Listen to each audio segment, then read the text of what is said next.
ग्रामंचा ब्रजे गो दोहनम गतौ पीत नीलांबरधरौ शरदम बुरुहे क्षणौ।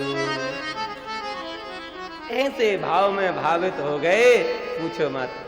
दोनों भैया हाथ में दोहिनी लेकर गाय दोहने जा रहे थे। काका को देखा तो दोहिनी वहीं छोड़ी, तुरंत प्रणाम किया है। अक्रू जी ने दोनों भाइयों को अंक में लगा लिया है और अंक में लगा करके तुरंत चर्चा होने लगी। काका कैसे आए हो? काका मथुरा में सब कुशल तो है ना? ओहो भगवान बोले काका माफ करना, मैंने प्रश्न ही गलत कर दिया। क्यों? किन्नु नः कुशलम प्रक्षे एधमान कुलामय।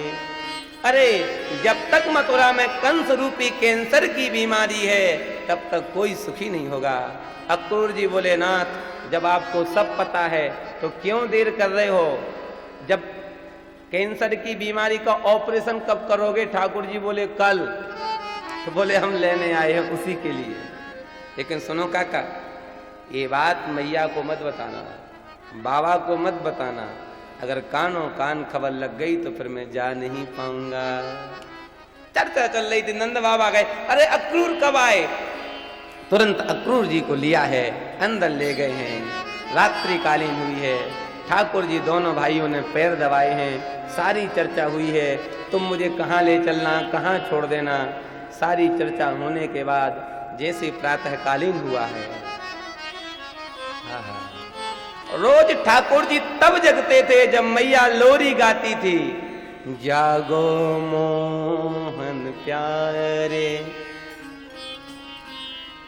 जागो मोहन प्यारे, भोर भई सूरज चढ़ आयो, गैयन के रखवारे, जागो मोहन प्यारे।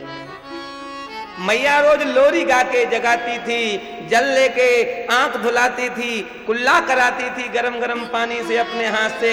आज ऐसा कुछ भी नहीं कराना पड़ा। ठाकुर जी स्वयं जग गए हैं और जग के तैयार हो गए। जैसी मैया सेन कक्ष में जगाने को आई तो ठाकुर जी को तैयार देखा। मैया सोच में पड़ गई, कहा बात है आज लाला अपने से कैसे जग गया।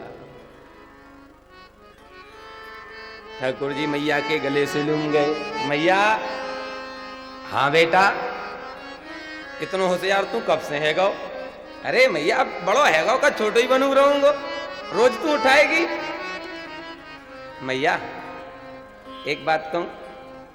हाँ मैया, जब से मेरा जन्म हुआ है तब से मैं वृंदावन से बाहर नहीं गया। अक्रूर काका आए हैं, मथुरा में धनुष यज्ञ का मेला है। अगर तू आज्ञा कर दे तो मैं मेला देखे आऊं। जैसे ही मैया ने सुना कि लाला मुझसे दूर होके मेला देखने के लिए जाना चाहता है, मैया धड़ाम से गिर गई। जैसे ही मैया गिरी बलराम जी ने संभाल लिया और जैसे ही बलराम ने संभाला है मैया होश में आई है। मैया बोली, लाला तू सब कुछ कह देना, सब कुछ कर लेना, लेकिन मेरी आंखों से ओझल कभी मत होना। कैसे सोच लिया कि तेरे वियोग में मैया रह पाएगी?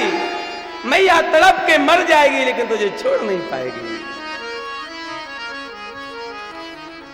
ठाकुर जी सोच में पड़ गए।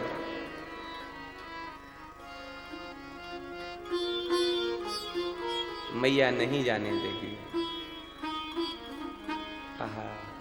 ठाकुर जी रोने लगे और रोते रोते बोले, मां मैं सदा के लिए नहीं जा रहा हूं। फिर अद्य गच्छामि, स्वादिक्षामि, परस्वा गच्छामि। आज जाऊंगा, कल मेला देखूंगा, परसों आ जाऊंगा। मां तेरी सौगंध, जैसे तू मेरे वियोग में नहीं रह सकती वैसे मैं तेरे वियोग में कैसे रह पाऊंगा। मैया ने समझाया, बेटा मथुरा ठीक नहीं है, कंस की नगरी है, राक्षस लोग रहते हैं, मैं नहीं जाने दूंगा। ठाकुर जी फूट फूट के रोने लगे और कहने लगे, लोग सच कहते हैं लोग मैया सच कहते हैं, आज वो बात सत्य हो गई। कौन सी? लोग कहते हैं कि तू यशोदा का बेटा नहीं है। क्यों? मां, अगर तू मेरी मां होती तो आज मुझे मेला देखने के लिए मना नहीं करती, गैया चराने के लिए हाँ कर देती है और मेला जाने के लिए मना कर दिया। इससे लगता तू अपना काम बनाना चाहती है। जैसे ही मैया ने सुना, मैया बोली, दारी गए थप्पड़ लगाऊंगी, फालतू बकवास करेगा तो। क्या बात करता तू? मेरा लाल नहीं, मेरे अलावा तो किसी का हो भी नहीं सकता। जब मैया ने देखा कि कन्हैया बिलक बिलक के फूट फूट के रोने लगे, तो मैया ने कन्हैया को गोद में ले लिया, पुचकारने लगी, बेटा मैंने तुझको कभी, अब तू बुढ़ापे के हुआ है, 80 वर्ष की आयु में तुझे पाया है, तुझको मैं अपने से कैसे बिलक कर दूंगा? तो ठाकुर जी ने कहा, मैया मैं अकेला थोड़ी जा रहा हूं, दाऊ साथ में, और तो भरोसा ना है तो बाबा को भेज दे। हाँ, अगर तू नंद बाबा को साथ में ले जाएगा तो चला जा। आहा, आज ठाकुर जी मैया की आज्ञा पाकर के तैयार हो गए। मैया ने तुरंत ठाकुर जी के लिए रास्ते के लिए कलेऊ बना दिया। मैया समझा रही, देख बेटा, ये वृंदावन नहीं, वो मथुरा है, वहां कैसे रहना है, कैसे बैठना है, कैसे बात करना है। देख बलराम, कन्हैया को समय पर भोजन करा देना, समय पर जल पिला देना, सारी क्रिया करा देना। मैया ने समझा करके बिठाया है।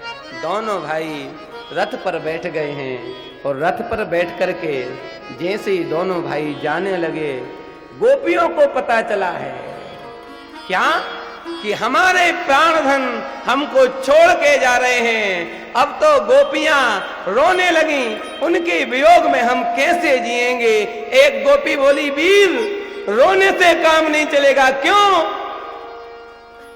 बैठकर तो कायल रोते, हम डट के मुकाबला करेंगे। कौन है जो हमारे प्राणधन को हमसे अलग कर सकता है? हम नहीं जाने देंगे।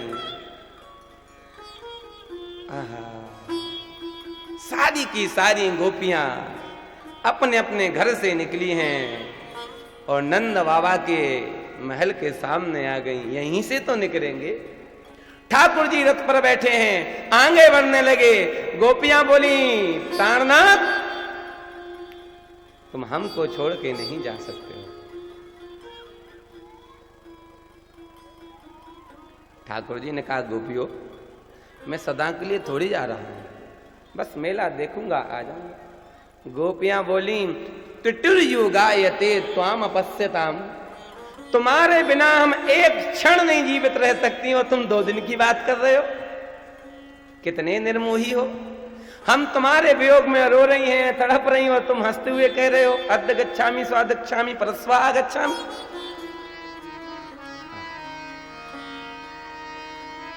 एक गोपी बोली, अरे सखी, इस ब्रह्मा को किसने ब्रह्मा पद पर बिठाया? क्यों? ओहो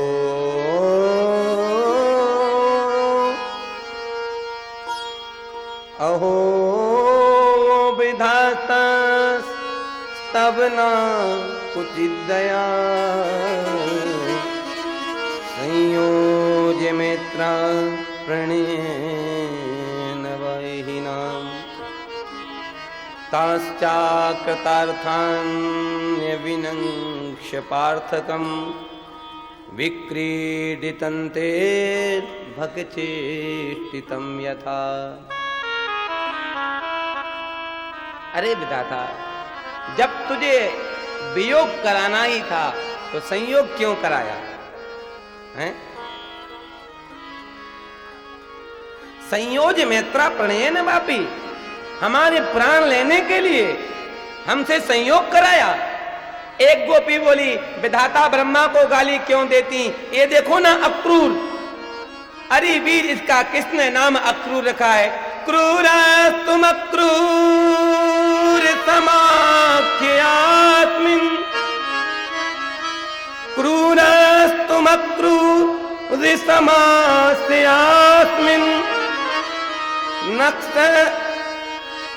चक्षुर्हि दत्तं हरिसेवताज्ञवत्। तेरा किसने नाम अक्रूर रखा है? तू तो एकदम क्रूर है। अरे अरे तुझे जाना ही था तो पहले एक काम करता, जहर लाता, हम सबको खिला देता, हम मर जाती, फिर तू हमारे प्राणनाथ को ले जाता। देखो हमारे जीवित तो कोई इनको ले नहीं जा सकता। अब गोपियां रास्ते में खड़ी हो गईं। ठाकुर जी ने कहा, काका रथ को आगे बढ़ाओ। जैसे ही अक्रूर जी रथ को आगे बढ़ाने लगी, गोपियां